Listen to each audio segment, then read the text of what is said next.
फिर दूसरा आता है, शिव ब्रह्मा आदि देवों के नामों को भगवान विष्णु के नाम के समान या उनसे स्वतंत्र समझना।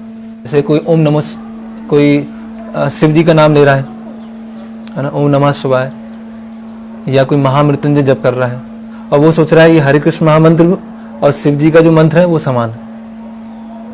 जैसे कोई नया नया आता है तो अलग अलग जप करते हैं, कोई दुर्गा जी का करते हैं, कोई शिव जी का करते हैं, कोई कृष्ण का कर रहे हैं, तो हम बोलते हैं ठीक है आप साथ में ये भी करते जाओ, एक माला ये भी कर लेना, 2 माला आप ये भी कर लेना, है ना।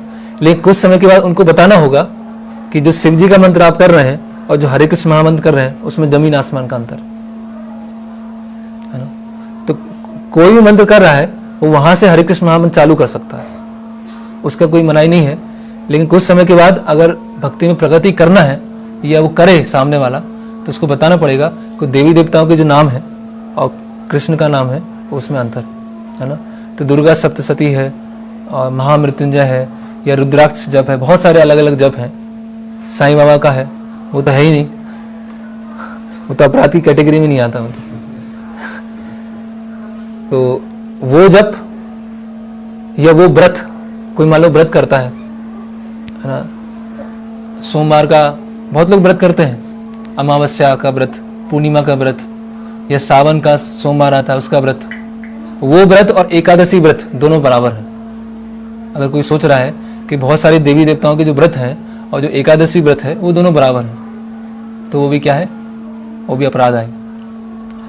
और दूसरा क्या है, स्वतंत्र समझना कि देवी देवता का अस्तित्व अलग है और भगवान का अस्तित्व अलग है, तो वो भी अपराध है। भगवान भी क्या है, शिव जी या दुर्गा जी या गणेश, वो भी क्या है, भगवान के सेवक ही हैं। अच्छा।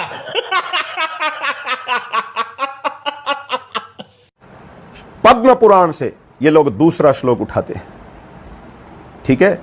और वहां पर इन लोगों ने क्या कहना प्रारंभ किया है, आपको आश्चर्य होगा कि शिवस्य नाम शिवस्य श्री विष्णोरय यह सकल नामादि भिन्नत्वम।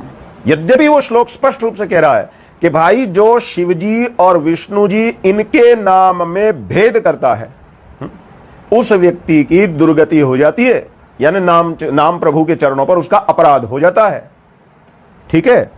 और ये मूर्ख रोज तोता रटंत करवाते हैं अपने अनपढ़ गवार चेलों को कि ना, जो विष्णु के नाम के अधीन शिव जी के नाम को नहीं मानता उसकी दुर्गति होती है।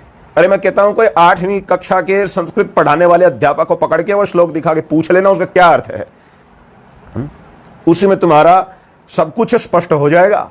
ज्यादा किसी बड़े विद्वान के पास जाने की आवश्यकता नहीं है। लेकिन फिर भी एक सच्चे वैष्णव